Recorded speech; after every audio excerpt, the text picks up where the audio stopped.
ലേവ്യർ അധ്യായം 18.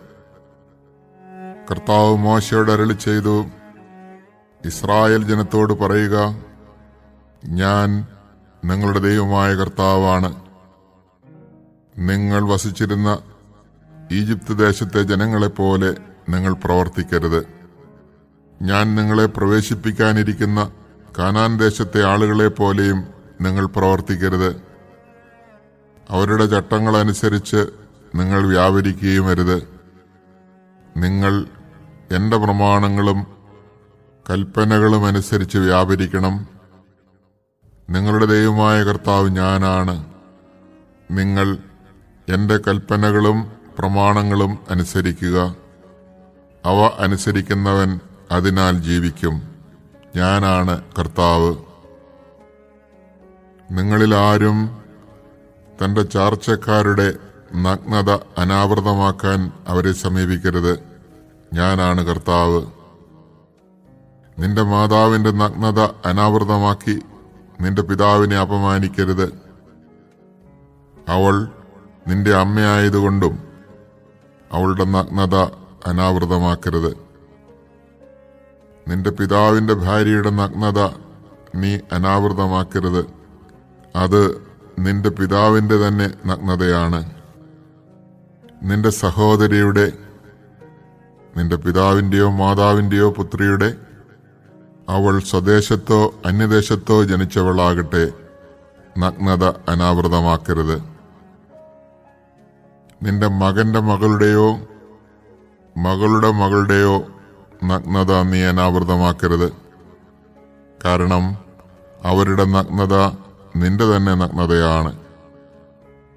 നിന്റെ പിതാവിന്റെ ഭാര്യയിൽ അവന് ജനിച്ച മകൾ നിന്റെ സഹോദരിയാണ്. നീ അവളുടെ നഗ്നത അനാവൃതമാക്കരുത്. നിന്റെ പിതാവിന്റെ സഹോദരിയുടെ നഗ്നത നീ അനാവൃതമാക്കരുത്. അവൾ നിന്റെ പിതാവിന്റെ അടുത്ത ചാർച്ചക്കാരിയാണ്. നിന്റെ മാതാവിന്റെ സഹോദരിയുടെ നഗ്നത നീ അനാവൃതമാക്കരുത്. അവൾ നിന്റെ മാതാവിന്റെ അടുത്ത ചാർച്ചക്കാരിയാണ്. നിന്റെ പിതൃ സഹോദരനെ അവന്റെ ഭാര്യയുടെ നഗ്നത അനാവൃതമാക്കി അപമാനിക്കരുത്.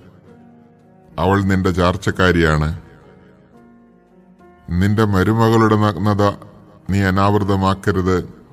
കാരണം അവൾ നിന്റെ പുത്രന്റെ ഭാര്യയാണ്. അവളുടെ നഗ്നത നീ അനാവൃതമാക്കരുത്.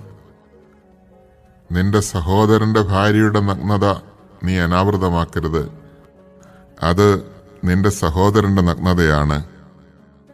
ഒരു സ്ത്രീയുടെയും അവളുടെ തന്നെ മകളുടെയും നഗ്നത നീ അനാവൃതമാക്കരുത്.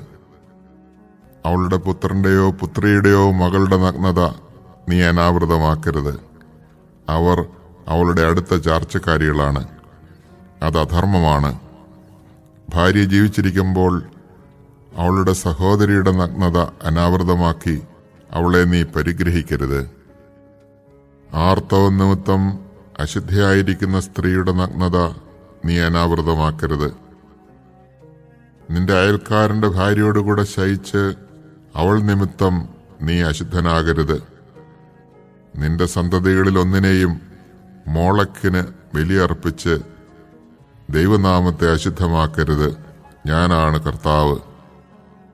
സ്ത്രീയോടുകൂടെ എന്നതുപോലെ പുരുഷനോടുകൂടെ നീ ശയിക്കരുത്. അത് മ്ലേച്ഛതയാകുന്നു. സ്ത്രീയോ പുരുഷനോ മൃഗങ്ങളുമായി ലൈംഗിക ബന്ധത്തിലേർപ്പെട്ട് തന്നെ അശുദ്ധമാക്കരുത്. അത് ലൈംഗിക വൈകൃതമാണ്. ഇവയിൽ ഒന്നുകൊണ്ടും നിങ്ങൾ അശുദ്ധരാകരുത്. ഞാൻ നിങ്ങളുടെ മുമ്പിൽ നിന്ന് അകറ്റിക്കളയുന്ന ജനതകൾ ഇവ മൂലം തങ്ങളെ തന്നെ അശുദ്ധരാക്കിയിരിക്കുന്നു. ആ ദേശവും അശുദ്ധമായിരിക്കുന്നു. അതിന്റെ അകൃത്യത്തിന് ഞാൻ അതിനെ ശിക്ഷിക്കും. അത് അതിലെ നിവാസികളെ പുറന്തള്ളുകയും ചെയ്യും. നിങ്ങളും നിങ്ങളുടെ ഇടയിൽ വസിക്കുന്ന വിദേശീയരും എന്റെ കൽപ്പനകളും പ്രമാണങ്ങളും പാലിക്കുകയും ഇത്തരം മ്ലേച്ഛമായ പ്രവൃത്തികളിൽ ഏർപ്പെടാതിരിക്കുകയും വേണം. നിങ്ങൾക്ക് മുൻപ് ഈ നാട്ടിൽ വസിച്ചിരുന്നവർ ഈ വിധം മ്ലേച്ഛതകൾ കൊണ്ട് നാട് മലിനമാക്കി. ആകയാൽ ഈ ദേശം നിങ്ങൾക്ക് മുമ്പുണ്ടായിരുന്നവരെ പുറന്തള്ളിയതുപോലെ അതിനെ അശുദ്ധമാക്കുക വഴി നിങ്ങളെയും പുറന്തള്ളാതിരിക്കാൻ സൂക്ഷിച്ചുകൊള്ളുവിൻ. ഇത്തരം മ്ലേച്ഛപ്രവൃത്തികൾ ചെയ്യുന്നവൻ സ്വജനത്തിൽ നിന്ന് വിച്ഛേദിക്കപ്പെടണം. നിങ്ങൾക്ക് മുൻപ് നടമാടിയിരുന്ന ഈ മ്ലേച്ഛതകളിൽ വ്യാപരിച്ച് നിങ്ങളെ തന്നെ അശുദ്ധരാക്കരുത് എന്ന എൻ്റെ കൽപ്പന അനുസരിക്കുവിൻ. ഞാനാണ് നിങ്ങളുടെ ദൈവമായ കർത്താവ്.